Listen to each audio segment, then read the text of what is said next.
Hey, what's going on YouTube? OG Nitro RC's here.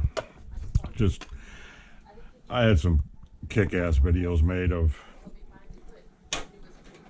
my 2 here, my LZ2, a Savage, and somehow or another the data got lost between transitioning between my GoPro and my tablet on a thumb drive. So hopefully tomorrow Geek Squad will be able to help me figure all this out, because my files are there but I can't open them or see them. So yeah, truck ran good, slower than mud. First time having a Dynamite Passport speed meter on it. I hit 39 miles per hour, but the 2 front tires are shaking so bad they're about to fall off. It's got a 3-speed in it. All 3 gears hit at the same time, so that was absolutely worthless. And it's got a real rich tune on it, so we'll get it figured out. I'm gonna get it lowered down a little bit more and put the red shocks on it and go back to the 8 shocks instead of the big bores. I got some newer wheels I'll put on it and make it more solid. The buggy, the LX2, this thing ran like a demon. Awesome. Got it tuned up. Had some problems with some glow plugs and some other stuff going on that people normally don't encounter, that if you don't know what you're looking at, it's hard to solve the problem and troubleshoot it. So I'm hoping they can find my videos and dig them out, because a lot of new people that aren't used to having these problems or don't know quite what to do in that situation probably could have found it quite interesting, of what I had to go through to fix it. Nice suspension. What I had to go through to fix these issues. So yeah, enough about that. We'll get to these 2 in a minute. Yeah, I do have 2 of them, but I'm only keeping 1 of them, and there's a reason for that. I'll explain that here in a second. Just first off, I wanted to go over this old school nitro stand. I love these stands from back in the day. I mean, literally these, I had these 22, 23 years ago. I think I had them in blue, red, purple, yellow, orange. I had all the colors. They're awesome.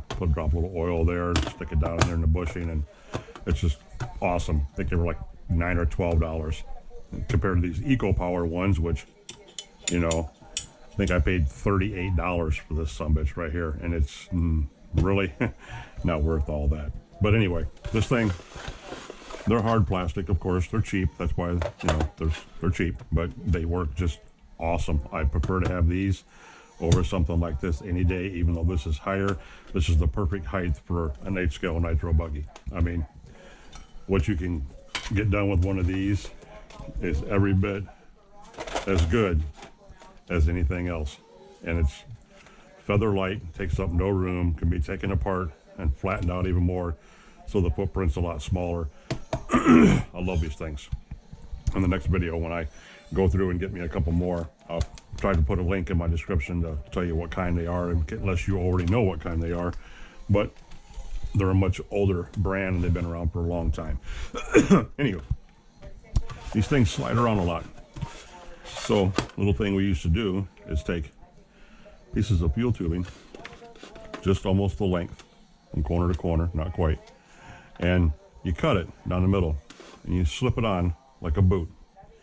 So the easy way to do it would be with an X-Acto knife, but it's not that easy to do that without cutting your fingers and everything else. So if you can get a small pair of wire cutters in here, or snips, or whatever you guys call them wherever you're at, no, just run it right down through there and open this thing up. It's great, because what you're going to do is you're going to put this on the edge all the way around the stand and give it a little boot, give it some traction. So you flip this over and you find your opening, and with a little bit of help, put this on here like that.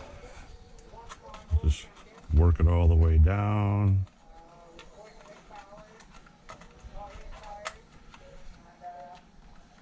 It gets a little funny here and there. The problem with cutting it with the 10 snips, not with a knife, is that you will dog, as they call it, a little this way, a little this way. You will dog the cut, which makes doing this a little bit more funky at times, but it can be done with patience. You ain't got to be in a hurry to do anything. But anywho, you can even slick this up with a little 3-in-1 oil or some WD-40, or slide something on there to make this a little easier to move up and down. But as you see now, it's on there. See how it's on there? All nice and neat. Then, look at that. It doesn't move no more. So you put this on all 4 sides, gives it a little buffer, and it'll never slide on you again. It'll stay stationary, and you don't have to worry about it. You can even go through and glue this on here if you want to, which is what I normally do. Take me a little super glue, run the bead down through there, then lay the tubing on there, flip it over, give it some pressure, let it set, and you can see right there. You can get color creative. This yellow is the only size I had in this bigger tubing to fit on there, and this bigger fuel line. But you get it set on there and you glue it on there, and it'll never come off, and it'll never slide. Perfect. Just a little stand hack for you, because I know a lot of these high dollar ones sometimes come with these little padded boots, but you can see how I'm tearing mine up from putting the Savage chassis on them. And other cars and stuff that have rugged chassis, they tend to be pretty hard on these, and before you know it, your little stick-on padding things are all wore out and pretty much worthless. So, you know, and then you have to come up with something else, some little 2-sided tape or some neoprene or whatever with some stickies on it. But, you know, hey, these I think are better. I like these much more. They have a little tray here for your screws and everything while you're taking stuff apart. Trays in the back, you got pen setters and all that kind of stuff. And like I said, you can totally take this thing apart right down to the pin. You know, oil on it, so it's hard to take out. You take the pin off and everything, fold it up, and stick it in your tool bag, and it takes up less room than that thing does. This compared to that, yeah, I'd rather have two or three of these floating around in my tool bag than, you know, one of those. It's just me. Put that back in there, spin all day. You got your fuel line on there for your stickies, so it won't slide no more when you got your car on it and you're working on it. You're not chasing it all over the table. That's pretty cool. Just figured I'd share that with you. Now, onto these real quick. And hope you find this video sort of interesting. I'm just trying to fill in some gaps here until I get my data found, or I know that I have to go shoot more videos on this and this. But, oh yeah, hey John, 1, 2, is that what you want to see? These will be in the mail to you tomorrow, bro. Brand new in a sealed bag, not even open yet. Crank nipple screws on there, your header couplings on there, carb, everything ready to go. Just as promised. So yeah, both of those will be going out tomorrow, as I gotta go to UPS for one of these. Now, I'd waited and waited, and I finally bit the bullet and spent the $97, $98 for one of these damn things, because I wanted to be part of the cool kids, you know, and be able to test my speed without using a cheaper bicycle one or whatever. So I bought one, Amazon, and it got here in about 4 or 5 days, I think. And when I got it, I hope you guys can see this, because I can't really tell what you can see in my camera or not. But when you turn this thing on, it lights up a little bit here and there. Maybe if I get a headlamp or something to show you, you can see a little bit better. I don't know if you can see that or not. But anywho, you're supposed to be able to see numbers in this thing. If you can't see this, I apologize right now. I'm sorry about that. But anyway, you're supposed to be able to see numbers on the right side of the LCD screen. And as you flip through the modes, right there, it's supposed to say speed, and it doesn't say nothing. And you click it again, and it's got kilometers, miles per hour, and you click it again, and it's supposed to show you all that stuff up in here, and it doesn't show you nothing on the right side of the screen, except this, which is Alt for your height and how far high up you jump and all that kind of crap like that. Anywho, I watched probably a dozen YouTube videos to make sure that I wasn't seeing what I was supposed to see. So I called Amazon, told them what my problem was. Friday night, and the gentleman was just absolutely a freaking rock star. I told him what I had done and what was going on, and he said, I'm sorry about that. I'm sorry that it ruined your weekend, because I know you wanted to do these speed runs, he said, or whatever you're talking about. The earliest I can have you a new one is Sunday morning. I'm like, dude, that is just outstanding. Excuse me.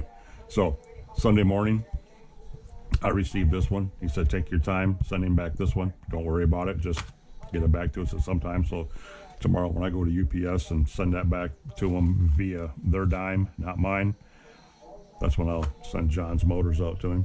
But anywho, they sent me a new one. And the new one does exactly what it's supposed to do. When you turn this one on, again, I apologize if you can't see these, but when you turn this one on and you hit the mode button, right there, 0, and it says miles per hour. And you click it again and again, and it's going through all the averages and speeds and everything up in here like it's supposed to. There's your alt reading and all this kind of stuff, and you have the option to peak speed, your tripometer, which the other one didn't show, and all this kind of good stuff. Right there. That's what you're supposed to see. Miles per hour, speed, which doesn't show on this one. So be mindful about that when you buy one of these damn things, because they are $100.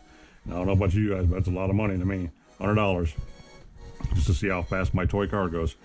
Make sure that it works properly, and if it doesn't, call up whoever you bought it from immediately and tell them, hey, this is a problem. And I already reported it to Horizon Hobby, even though I got absolutely zero customer help through them. I didn't get any return emails. I couldn't contact anybody on the phone. This was a joke. I had to go back through Amazon, and Amazon took care of me perfectly. So keep that in mind when you go through these. If you buy one, this one's going right back to the store tomorrow via prepaid return package from Amazon, UPS, not USPS, not the Postal Service, because they suck. So that one's going bye-bye. This is my new one. This is the one that works. This is the one that I have Velcro on, that I had strapped to this 4.6 here, that told me that this thing is extremely slow, 39 miles per hour. It's as fast as I can get that one up to on multiple runs. And yeah, but like I said, he's got a few physical issues. Shoes are tired, motor's not set right, and the transmission goes bring, bring, bring all at one time, and then it's done. Shoots and slow, and it's over with. So this one's working just fine. So we'll leave that one in there. Close everything back up. This is my new box. Put that up in here, and this will go back in my backpack where it belongs with all the rest of my tools. So anyway, hope you guys found something here interesting, enjoyable, knowledgeable, funny, whatever. Please give the video a like. Subscribe to my channel if you want to. I just got started. I'm really new to this. A lot of my friends are helping me out. The Nitro Addiction, my good buddy John, he's helping me out. Countless guys that I speak to all the time, and I really don't want to say their names because I don't want to feel bad if I leave somebody out, but trust me, if you look at my channel, you see the ones I'm subscribed to, and those are the guys that are really helping me out. I'm trying to get started, so like and subscribe, please, if you would. I put these videos up to try educating people a little bit for what I know. I've been in and out of this hobby for over 30 years, and I've seen a few things. I have a lot to learn. I don't know, I'm not going to sit here and say I know everything, but I know a little bit, and it's fun. It's enjoyable. It's probably the best hobby that you can get into. So if you find anything I said amusing, like, comment, say whatever you want to say, or don't say nothing at all. I appreciate you watching it if you made it this far, and go burn some nitro or a battery pack or two, whichever your choosing is. I myself do both too. All right, peace out, guys.